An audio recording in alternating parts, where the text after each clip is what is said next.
We're tired of your little games.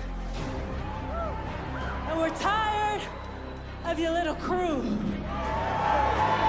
We're coming for our belts with everything we got.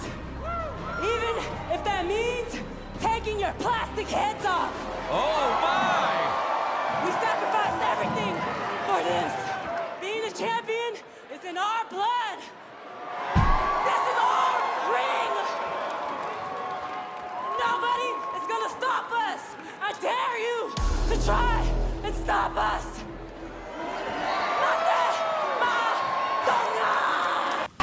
You know, and we all have our 15 minutes of fame, and I'd like to take a couple of my 15 minutes to talk about the rights and the wrongs in the world of professional wrestling. And it is for the WWE Championship. This match is for the ECW World Heavyweight Championship. The World Heavyweight Championship. The match and new NWA Heavyweight Champion. We appreciate you guys coming out and taking your time to support women's wrestling in America. This match is for the AWA World Heavyweight Wrestling Championship. Welcome, ladies and gentlemen, to another edition of Rights and Wrongs of Pro Wrestling. This is your host, Mr. Green, and we got another one in the books for WOW. This is the 31st episode since their return to syndicated television.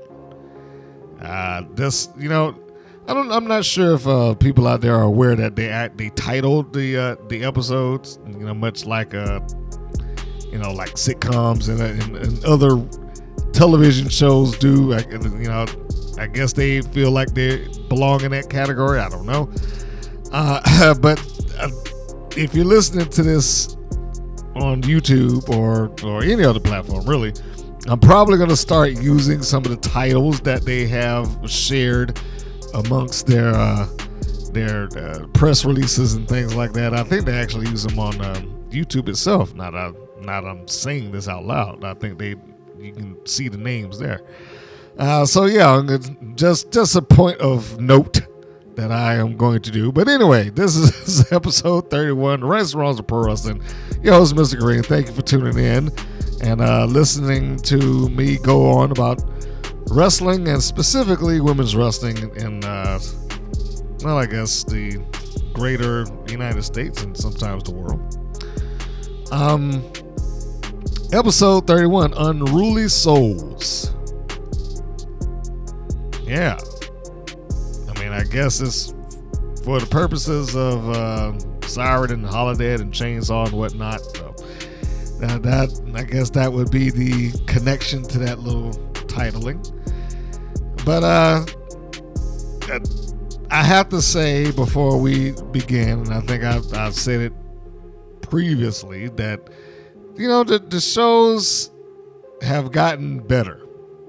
Certainly from when it started. When it started, it didn't make any sort of sense. They were just doing whatever they felt like doing. But no, I think the shows gotten better. They haven't been great, but they've gotten better. So, you want to give credit where the credit is due. And the credit is due right here for that. I want them and whoever they have supported them to know it. So, I'm just going to put the average out, or the grade that I rated it at out right now. This episode was a C. This is probably about as average a show as it could get. It wasn't a bad show, but it wasn't really good either. It was just kind of, it was a show. It had some nice matches, and you had some nice personalities, but it was just a show.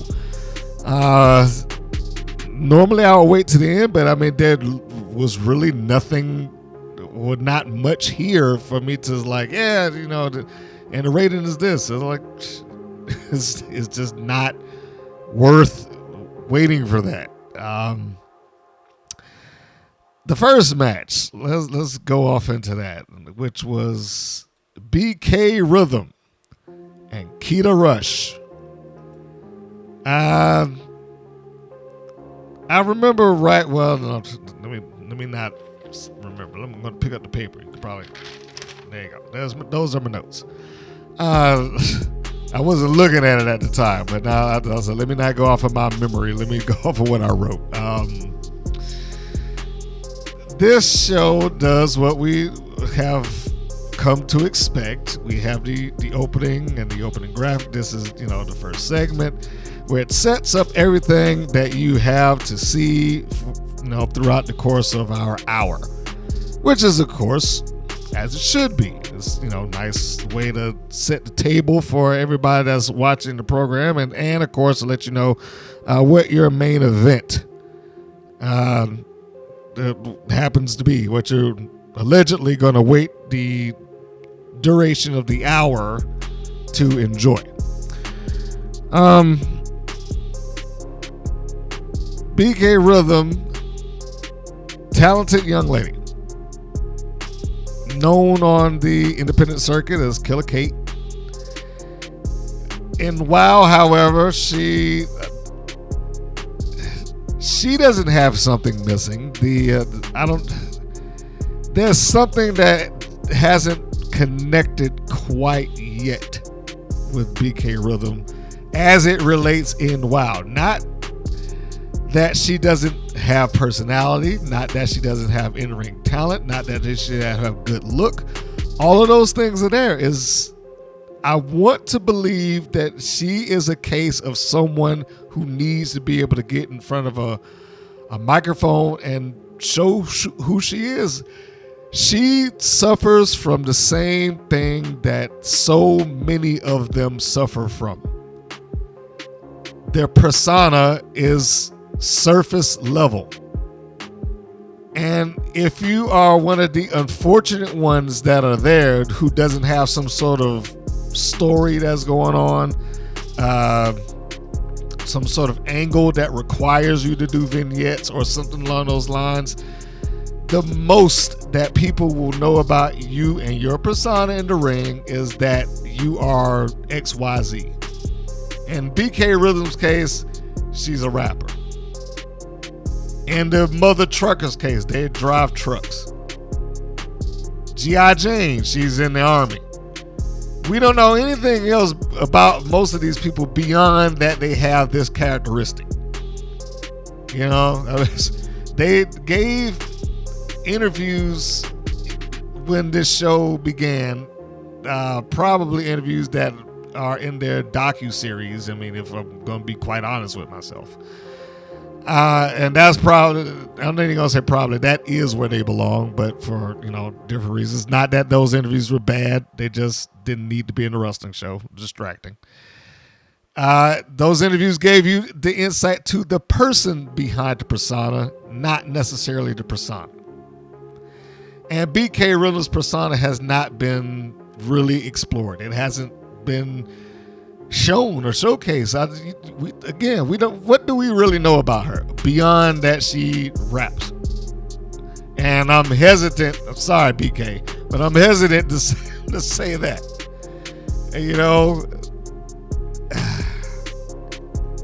That's the thing. That is and I can't even single her out. Now that I'm saying this out loud, I can't single BK Rhythm out because, as I said, there's a lot of people that suffer from the same thing. Their persona is skin deep.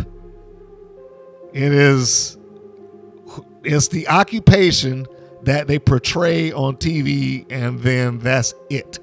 They could pretty much, there's nothing else underneath that. Now, you get a couple of them that skate past it because they've had something going on. They've had some sort of vignette. They've had backstage sketch, if you want to call it that. So some of them we've gotten to know. I mean, the Fabulous Four, for instance. Now, of course, we don't know them in depth, but they've gotten probably more airtime than anybody on the show.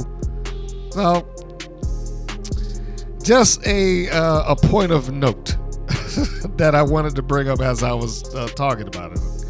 that BK is one of those young, talented individuals that are there, but something is just missing. And I think that missing component is personality. Not the stick that you do when you get to the ring. Personality. So, that's just me. So anyhow, this match, when it starts, you have BK. She was about to do her shtick, as I just called it, but she pretty much said that these people didn't deserve it. A really good point of note beyond that, because I think I said it before, and I should bring it in now. Keta Rush has gotten better in the ring. She's not where she could be, but she's absolutely gotten better. And I know I said this in the previous podcast. I'm sure a lot of that is built around the mixed martial arts that she trains for. Has probably helped her coordination, and whatnot.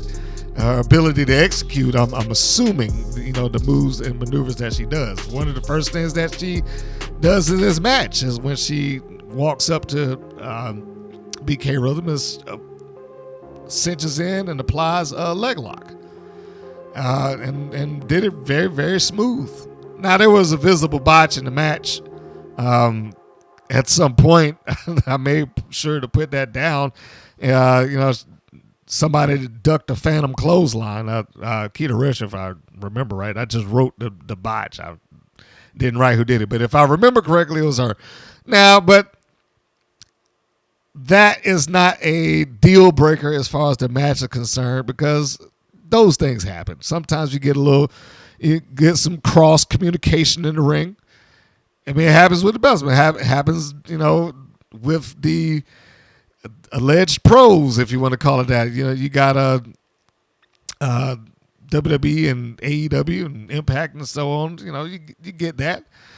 So, it wasn't a deal breaker that the timing between the clothesline to be and Keta Rush ducking it got a little off. Getting towards the end, I guess I should also say that the pacing of the match was pretty good, pretty decent. Nothing too fast. Very, very easy if you're watching this and you don't understand, or let's say you didn't watch wrestling before this. Very, very easy for you to look at this and understand what's going on. You understand who's supposed to be the jerk. You understand who's supposed to be the babyface or the good guy here. You understand who's doing what to whom. It is a very methodical pace. So whereas it's not like super fast and high speed and, got a bunch of high spots in it and so on, things like that, it is, as stated, pretty decent match. I beat the dead horse with this, that I wish some of them would go wrestle other places so they could be as good as they could be. Keta Rush is on that list. I wish she would, go somewhere to keep wrestling regularly so she could be as good as she could be. She actually has, as I said before, gotten very good. Well, not very good, better. And I sound like I'm insulting her there. I'm trying to be complimentary. She is good at what she's doing, but there's always room for the improvement, and I'm pretty sure she would not argue that point. There's room for the improvement, and I wish that she had a working wrestling environment rather than just the training to kind of get herself into speed. I mean, she throws a mean drop kick, That is good coordination. It's something that wasn't there when she first got in that company, and she could probably look at some of those videos and tell. So anyway, there's a point in the match where Keta Rush is shot off of the ropes, and she comes in where it could have been BK doing, say, a pop-up powerbomb. I know that probably wasn't the move that she was going for, but it was like she was setting up for it, and Keta turned it into a drop kick. That puts BK down. Keta goes to the outside and tries something I hadn't seen her try before. I'm not sure why they went for it, but she went for a springboard. As she goes up, Rhythm rolls down and hits the bottom ropes, and shakes the ring. Because you hit one rope, it kind of jiggles a little bit fall. Tosses Keta Rush's balance, she falls, and then we get what we're going to call the mic drop. I think that's what they called it there.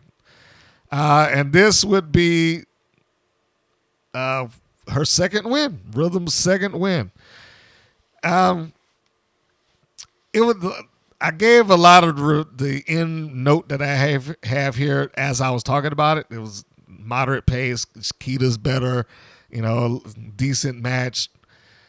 Everything I just said, and I'm just repeating it there. Those were the notes. As I began with on this pretty average show here. So we can move on, but I will say that BK at the end of this decided that she had to kind of chastise some people. So, getting on the microphone.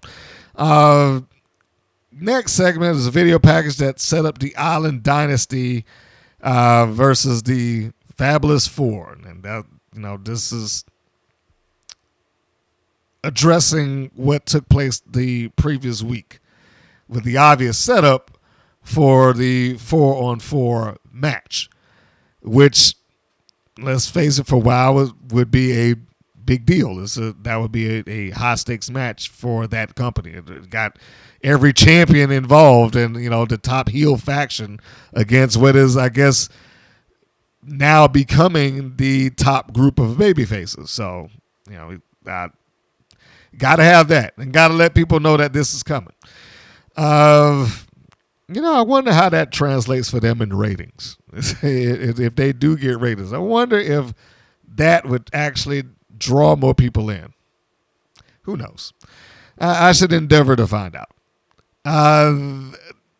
That package transitions into them talking about the main event that would be Chainsaw taking on Princess Aussie. So they've set the table for that.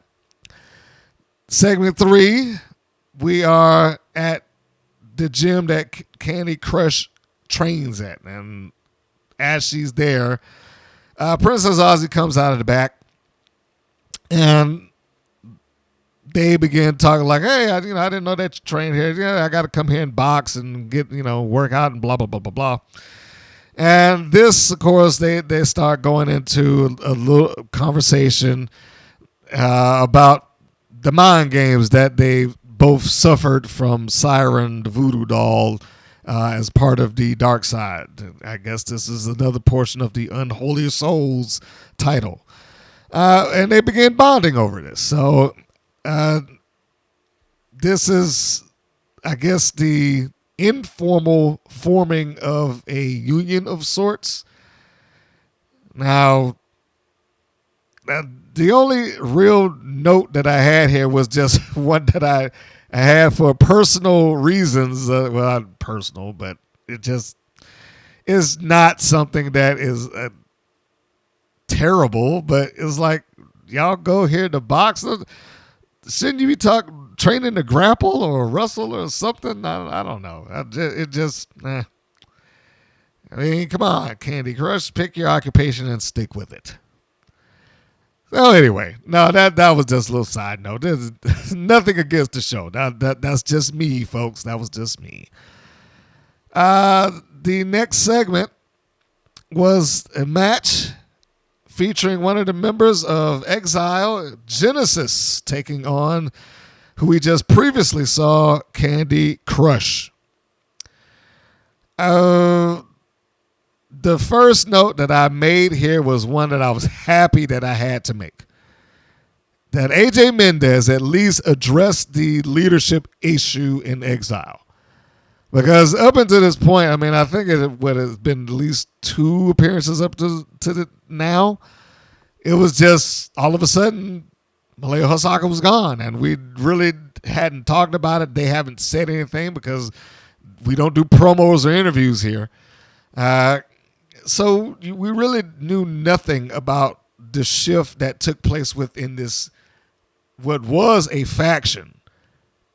I assume it's still a fact. I don't know. I mean, we've not been explained this, so I don't know if Ice Cold is officially part of Exile now. I don't know if she's just hanging around because she's lost and she needs another group to pal around with. I have no idea, and they have not really given a lot here, and it just seems odd. But we'll see where this is going. I mean, odd and visually speaking, the cosmetic look, Ice Cold kind of sticks out, especially when you got Genesis looking like she's the leader of this group. So anyhow,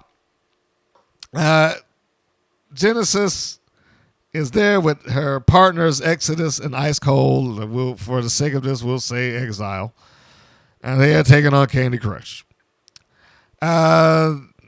The match was technically fine, but it was slow, very, very, very deliberate. I mean, the first match I say was a moderate pace, but it didn't feel slow to me. This kind of felt slow. Like we got to take our time and do this and make sure this connects, and let's see, it. And I'm not saying that's necessarily a bad thing.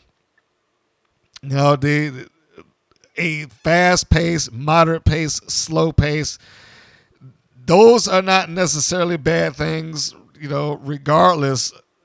If the audience is still willing to accept it, then there's no problem. I can only say that it was slow for me.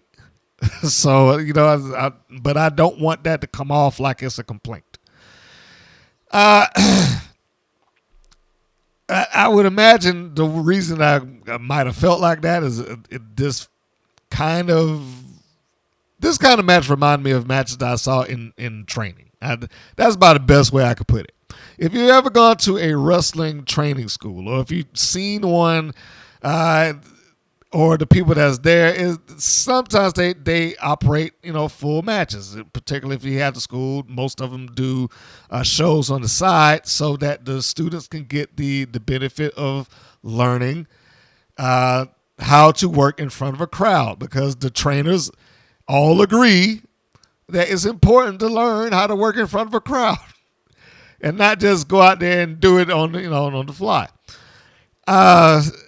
But in any case, the kind of matches that I saw there on occasion where they had to, like, all right, let's make sure this is going good. Let's do that. The kind of matches I saw there is what I felt like here. Not bad, just very deliberate. So let's get past, you got some points in the match here that got Exiled yelling and screaming at their partner. And of course, as you would expect with a heel group, they're going to get involved. At one point, Krush goes into the ropes, which, as you would figure, she's going to go into the heel side at some point. She goes in, Ice Cold clips the ankle, which makes Kandi Krush turn around like, hey, what are you doing? Which then gives the opening for Genesis to attack. And then she gains, the advantage here. Drops a nice leg drop on the back of Kandi Krush's head. Not seriously, folks. I mean, she's okay, but it looked good. Looked good on camera. Yeah, I mean, she dropped a nice stiff leg. Get back down to my nose. I lost my place there. All right.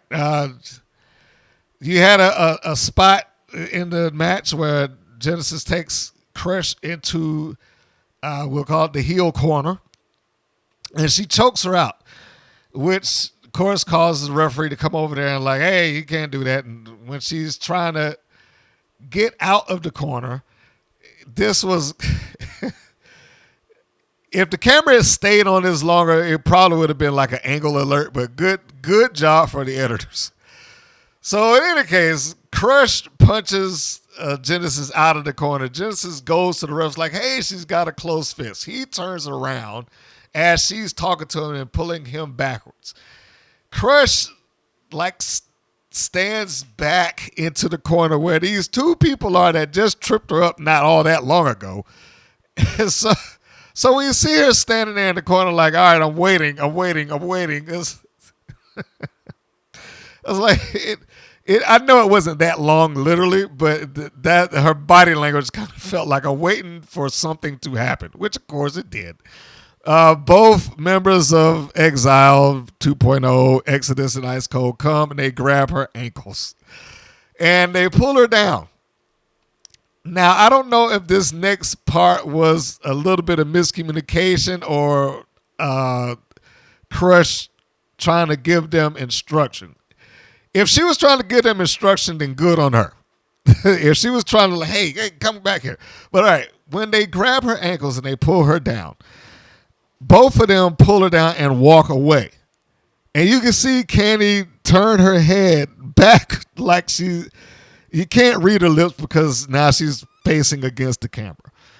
But it's like she's turning to say, hey, come back and grab my ankles. And they both go back and they grab her ankles, to kind of keep her in place and give her something to shake off. She shakes them off, turns around, and now she's like, again, guys, if I, what are you doing? If I could come out there and punch you, which gives enough time for Genesis to come up behind her and, cheat some more. I mean, it was a nice little sequence. And I really want to believe that Kandi Krush had to tell them, hey, yo, get back over here. And if she did, then like I said, good on her. It means that she is progressing and she's moving along. And, man, I love it. I love it. I really do. Because I know I think that she's still green, and she is. But I have to respect the effort. I gotta respect the effort that she has been putting in, and clearly they put a lot of faith in her. I mean, because outside of the championships, this is probably the most featured performer that's in WoW right now. Now the angle went too long. I think it went way beyond its expiration date, and I'm not even sure it's over now. But it was still one of the more featured angles in the show or promotion, whatever you want to call it. But in any case, let's get to where this finishes up. At one point, Krush kind of turns on the gas and starts wailing away at Genesis, catching in the corner, driving shoulder blocks, and a nice clothesline. Genesis did a nice roundhouse that Krush ducked. I mean, but it was a beautiful roundhouse kick. Excuse me. And before she's able to put it away, of course, we got the heel moment where one of them gets up there and distracts Kandi Krush just enough for Genesis to try to get the advantage. But this time it doesn't work. It only stops her momentarily. She gets out of the way of a kick that was coming towards her head. That she's able to transition into getting on her shoulder as she being Kandi Krush. Genesis transitions the fireman's carry into what would have been a sleeper. I mean, they did a nice little number here. I don't know if they did this in ring or they worked out the sequence ahead of time, but I mean, for two people who are probably not nearly as experienced as some of their indie colleagues, they put some effort into this, and it was a match, I think, that was taken seriously. I don't know how else I could put. What again wasn't fast. Kind of slow at points, but the effort was there, and you could see the effort. Getting back to it, Krush did a second effort attempt for, we know it as the attitude adjustment if you're looking at WWE. We'll just say a fireman's carry drop here. But this does not put her opponent away, it does set up for a spot where she's charging into the corner, she being Genesis in this case. Krush stops her, which makes Genesis go backwards a couple of steps. Krush gets up on the second rope. She yells out her catchphrase, which is "Sweeping the nation, let's go." And, well, not really. But anyway, she comes off with a Superwoman punch. Boom, 1, 2, 3, and she wins the match. No big surprise there, but nice effort by Genesis. If Kandi Krush were, how can I put this? A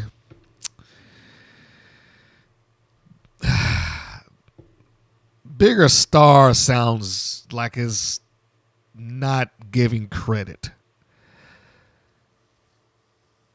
More clout, we'll say, within the wrestling community. That match would have been a match to make Genesis had that been the case. It was again, much like the first one, a very easily digestible match that I think you could walk in on and you can understand what is going on. They did a good job of letting you know who is who, which was one of the complaints that I had at points with them earlier. WOW would not establish in those early weeks who's heel and who's babyface. I mean, some of them were very clear, but then you had somebody who was a babyface one week taking on the heel, and then the following week they might be taking on somebody who's a babyface when you thought they were a babyface. So like it just it didn't match up in points. Here, they've made it not only very clear through commentary, but they made it very clear through the match. If you watch this with no commentary, just turn the volume off, you would understand who's doing what. And again, good. Can't be mad at that, After the match, as you would expect, Exile attacks. I mean, it's a heel faction. What are you expecting to happen when both of them are sitting out there? And at this point, you think that Kandi Krush would know a little better, but hey, what are you going to say? She just went through gang warfare with her against 3 members of the Darkside or the Unruly Souls or whatever you want to call them. And now you got another group with 3 and you're going to turn your back on them? Come on. Don't, think a little bit here, Kandi. Think. But anyway, no, she gets attacked and Princess Aussie, who we just saw in the earlier vignette, comes out for the save. So I guess, we had to see the vignette or segment to understand that they're now friends. And they've bonded because they met up in the gym. And so now you're my friend and I can come out and save you the way no one bothered to save me from those monsters 2 seasons ago. She comes out, saves the day, and cuts a pretty basic promo to set up a tag team match. I assumed. That's what I wrote. That's like, I don't know where she's going is, but, it just essentially came out, cut a promo, and, that was it. We moved on. It didn't really drill a point home that I was really aware of other than the generic babyface thing to say. If you're going to go, you got to go through me to get to her. Princess Aussie looks directly into the camera, warning people that are going after Kandi Krush. You got to go through me to get to her. Now, I don't know why she felt suddenly the urge that, she's got to take on Kandi Krush's fight. Because as far as I know, the people that she's fighting, she shouldn't want any part of. Like, they kidnapped and brainwashed her for months. It's like, why would you ever want to go back and face that? Yeah. But, hey, if not them, then Exile. We just had that match. You want to take on another group 2-on-3? And for all that, for all we know, Hosaka could be back. Might turn to full on 2. This Princess Aussie, way to overmatch yourself. So we move on. I also put a little note here that says, is there new ink on Kandi Krush? Now, that's not anything to, valid to the show. It's just an internal question. And last notes about this match is that I thought Exile played heel well, especially in a show where you've had people come out the ringside and literally just stand there and not do anything for their client or partner other than just look at them. They did a fine job, except for the ankle grab. They had to be reminded there, but except for that, it's all good. The next segment was a recap of the ankle injury to the Beast, which included an interview with Jungle Girl. I thought this was, fine, especially, they've treated things like this, I think, pretty as seriously as WOW was going to treat it. We'll put it that way. So, and they give it some validity. So there's really nothing to complain about there. I mean, the only thing that I thought that was odd, and it was only me, and maybe somebody out there looking like, hey, yeah, me too. They showed her rehabbing and working out and all that good stuff, and everything that she did was all upper body. I was like, shouldn't she be rehabbing her ankle? I thought that's how that worked. I mean, shouldn't she be running or doing squats or, I don't know, working out with ankle weights or anything? I don't know. I'm not a doctor, folks, and I don't play one on TV. So that was, it was just a side question. Next segment was a match. And that match was Siren and Holidead taking on Foxxy Fierce and Chantilly. Ugh. That's such a mouthful. If ever there was a name that I wish they'd change, it is that one.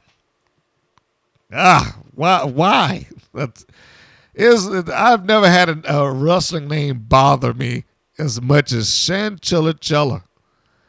Why are you named after a music festival? And it's not an easy name to get off. Anyway. Chantilly for the World's Championship. All right. We're going to just get past that and go towards the match. So we got the dancing duo against the Darkside. This match started off as just comedy. I don't know. Another thing here is that sometimes I think they have these marathon tapings there in a single day. I mean, the audience seemed kind of tired by this point, even though theoretically they shouldn't have been. This is supposed to be like the beginning of the show and whatnot. But in any case, as I said, some of this is played up for comedy. The dancing duo walks up to the middle of the ring and do not bother to look at either of the opponents. They just start dancing for no reason and turn away from them. Both of them. These two individuals who have been portrayed as evil and dangerous and kidnappers and brainwashers and potential cult leaders and everything else, they did not take seriously for a second. That's it. It just went against the grain of everything that WOW taught you about those two, Holidead and Siren. Like, why are these two out here dancing like they ain't worried about them at all? Now, that's not to say that they should be. I mean, I don't know. Maybe they the badasses of WOW. I don't know. But I would think that if you're trying to relate to the audience, that these two, Holidead and Siren, are still dangerous. I probably would not have two people go into the ring and then turn away from them as if they were not worth the time.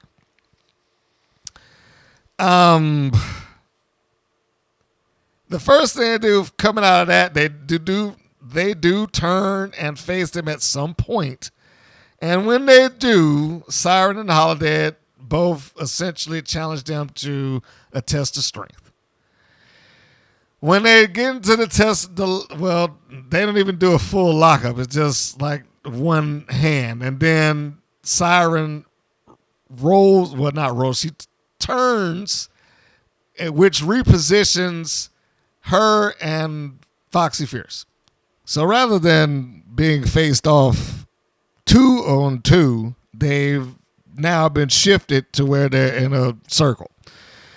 And all four of them grab hands, and then our dancing duo essentially forces the Darkside into doing a wave. So that was the obligatory comedy spot that was inserted into the beginning of the match. Nice tag team match. But again, this was, when I say that this was a C show, like I said at the beginning, and this is one of the examples of that. The match here is fine. If you're going and you're looking at, just a match just for the sake of a match, this is absolutely fine. But that's what it is. It's just a match for the sake of a match. There's nothing, driving any real reasons to root for or against either one of them beyond, that we know that one is heel and one is babyface, but no one's really done anything here that would make you either despise the heels, Siren and Holidead, or really root for the babyfaces, Foxxy Fierce and Chantilly Chella. The match, looking at the four of them in the ring, I cannot imagine that it would have been a bad match anyway. Everybody there is pretty competent. You got varying degrees of experience, of course. That's with every match. But 3 out of the 4, I am positive, have, a good deal of in-ring experience. I haven't checked into Foxxy Fierce's background, but from what I have seen of her in the ring, she's a competent wrestler. So, again, you look at what's on screen, there's no reason to believe that this would be anything other than a good match. But, again, there's no reason to root for or against anyone here, or make you feel like I have to sit here and watch this and see who's gonna win. It was fun in spots and good for the audience. I mean, I watched out there. They did pop when Foxxy Fierce finally got the tag to get into the ring. So, I mean, you can't say that nothing good was done there. They did the good in the match. They got the audience into it at some point.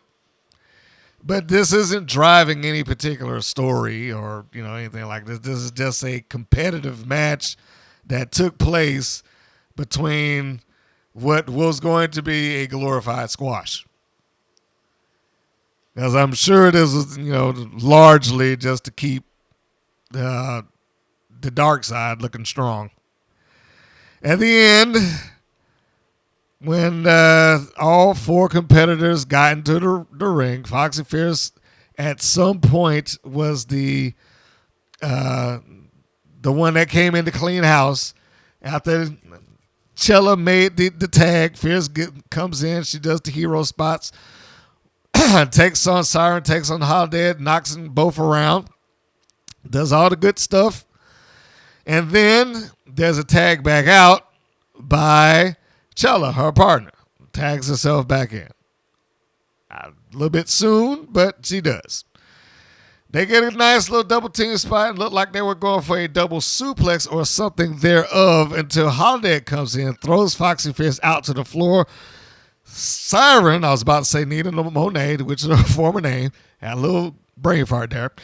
Siren turns the tables on Chella, gives her the voodoo driver, and 1, 2, 3 wins the match as Holiday chokes out Fierce with her foot on the outside on the floor. That is how the match ended. The heels won clean. No cheating here. So, yeah, like I said, there's nothing really put, no story or angle, being pushed there. It's just a match to get the existing heels over, I would imagine. And that's probably about as far as that went.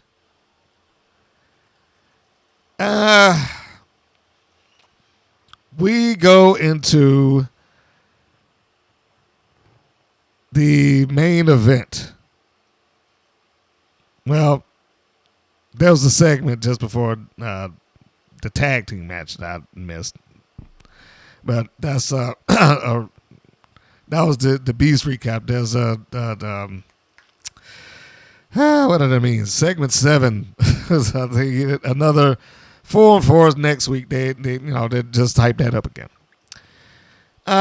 Going into the main event, Chainsaw with her sister Angelica Dante versus Princess Aussie.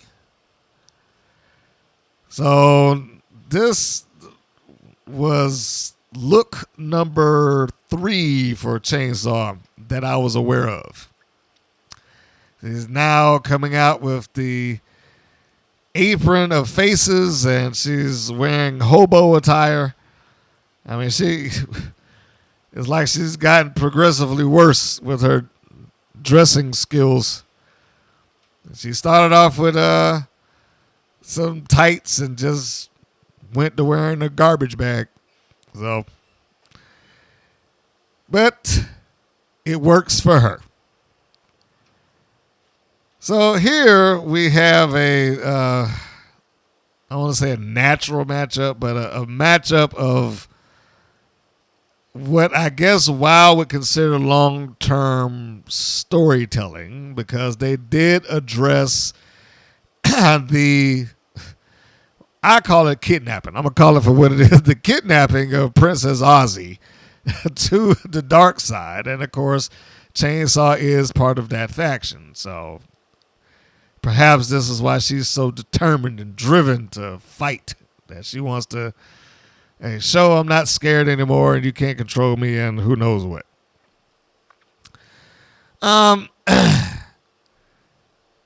I liked this match when I saw it for the reasons that I don't say pushing for Chainsaw, but they identified her as the monster of their faction early when the show began. And then they ended her hour of invincibility when she got beat, at least in my eyes, because they had somebody go over, not only just go over, she went over clean. It wasn't like it took the world to stop her. It just like, all right, my fist is good enough, bam, and that was it. Since Angelica Dante has been introduced and actually shown up to the WOW arena. We're not talking about that episode 25, that terrible episode.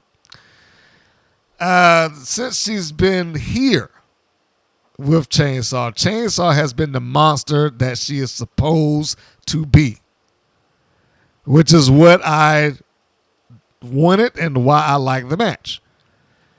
Because it wasn't like it was some, to use the Meltzer term, some 5-star classic or anything like that, but it got the point across. And it's not like they had a angle going on right here, but again, it got the point across. The point was Chainsaw is the monster. And leaning in towards, in their universe at least, invincibility. And more so than that, wins and losses at this point do not matter. I'm not even going to say it was worth going into reviewing this match whole for whole. I mean, you had a lot of chokes. You had a Chainsaw putting her down. You had chin locks and stuff like that, raking her eyes, pulling her nose, fish hooking her in the mouth, and just stuff like that. While Dante's on the outside screaming and hollering. But you also got your hero spots where Aussie, does what she can with her. Excuse me, and gives the good old college try, as we call it. It gets on the back, tries to give it a sleeper. Just David and Goliath in wrestling type stuff. It is that. It is everything that you expect out of that. That is. Is it predictable? Sure, but I mean didn't mean it's bad, and it was a fun match. It was a fun match because Aussie had to fight from underneath, and did a really good job. And more so,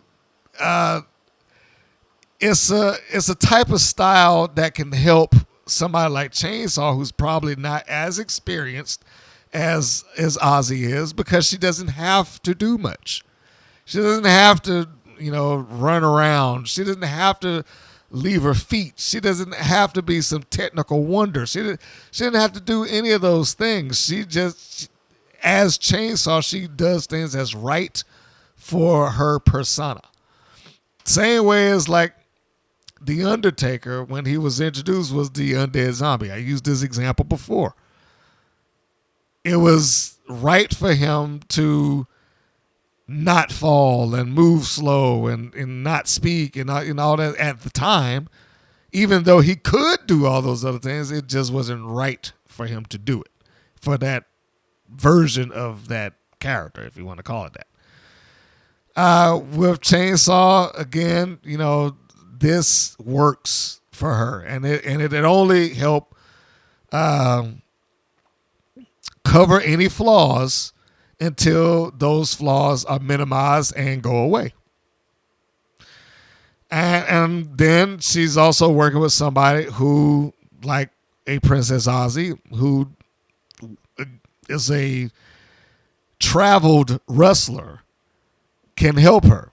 It's only going to help. It's only going to help that she's in there with people that are better than her and more experienced, where they can explain certain things. And I would be curious to know whether Aussie was, put the match together, because throughout most of this, Chainsaw stayed on her feet, which is an old wrestling thing. It's like, you made sure that the big man or the monster heel or whatever, they don't leave their feet. So when somebody actually does it, it's a big deal. I don't know if they are quite there yet, because Chainsaw's been down several times with her. So I don't know if they could re-educate the audience totally that she's this unstoppable thing. But they did build up to the point where Aussie was able to get off her feet with like a cutter. I was going to say arcade. Yeah, that's Randy's thing, but yeah, a cutter. So, yeah, she was able to do that, and that dropped her enough for Aussie to try to go for a finish, which is a frog splash off the top.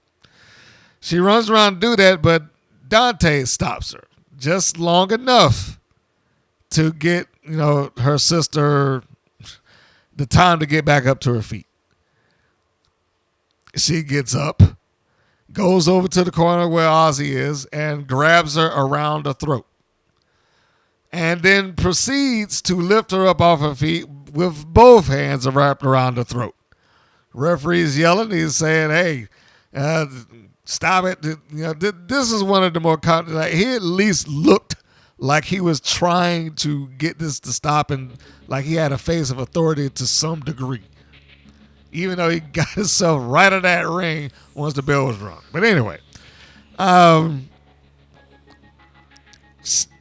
Chainsaw holds Aussie up, referee's yelling, she doesn't break, and he calls for the bell. It's a DQ.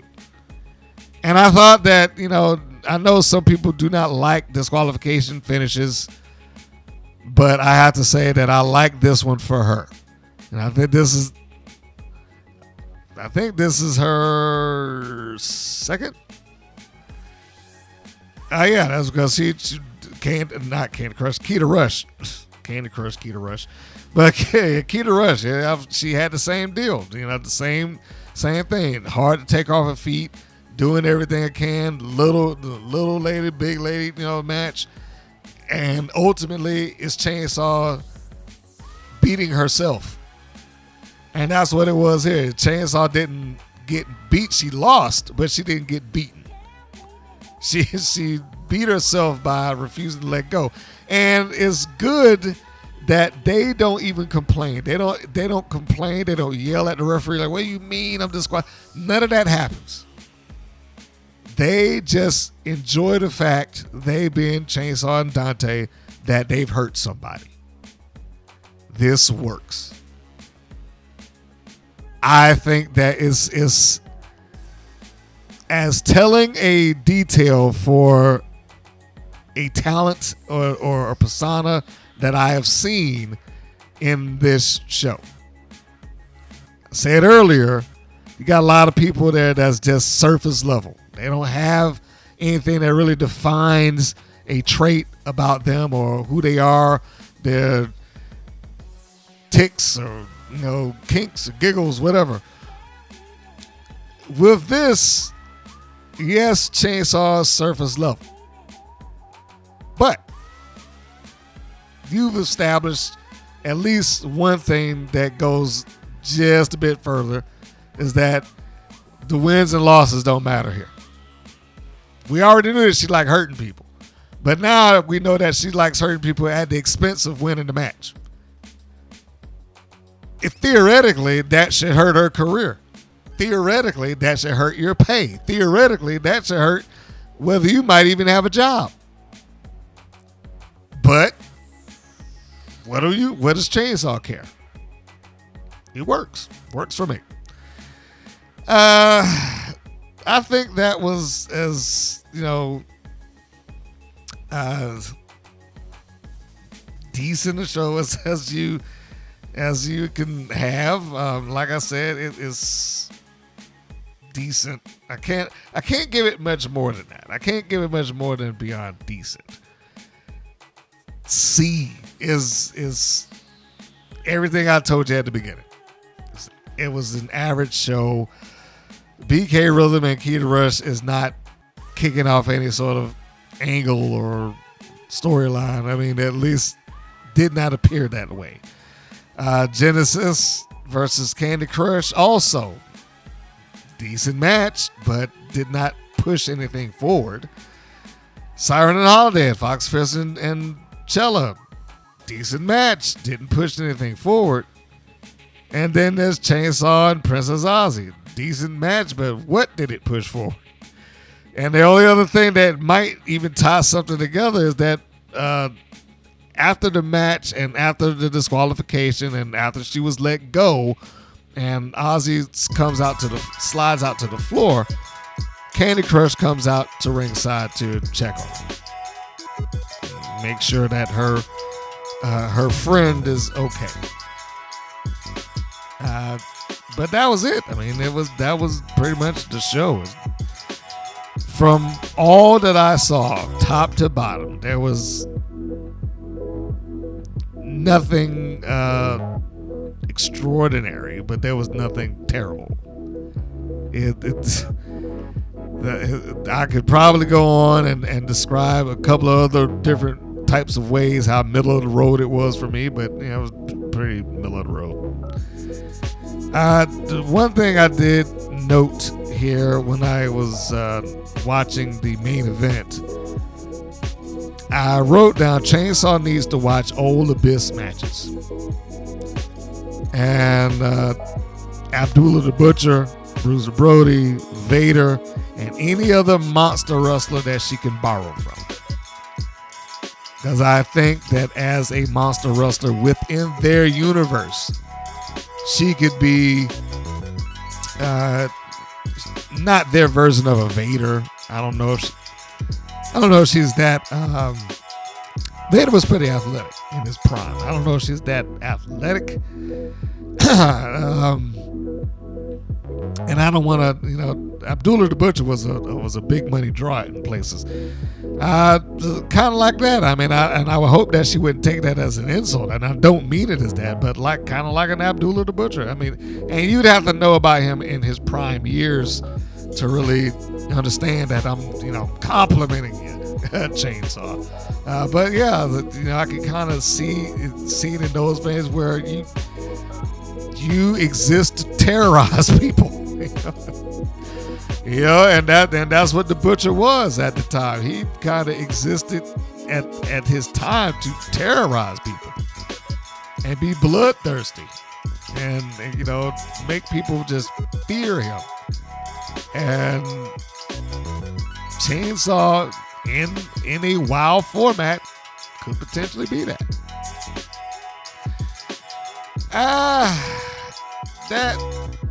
That is the bulk of the show. I really wish I had something like, hey, this angle went here, or they did this or did that, but man, I have nothing. I don't. This was just an hour of what felt like, hey, what kind of match do you want? How about this one? How about that one? It's like me playing WWE 2K. Let me just put some matches together. Nothing there. It's fun. I enjoy it. I enjoy playing it and I enjoy watching it, but there's no angle to it. It's just a match. So with that, folks, I mean, I'm going to have to let that one go. Like I said, there's not really much else that I can drag that on with. That was pretty much the review. So with that, and ending the show, this is Mr. Green saying that this is Mr. Green saying so long, and we will see you on the next go round. Take care, everybody. Thank you for listening to the WPN's Rights and Wrongs of Pro Wrestling. If you have questions or comments, please contact us via our Facebook or our YouTube channel at the Women's Pro Wrestling Network. If you're new to the WPN, feel free to subscribe to our channel and like our page. We appreciate your support. Thank you again for listening.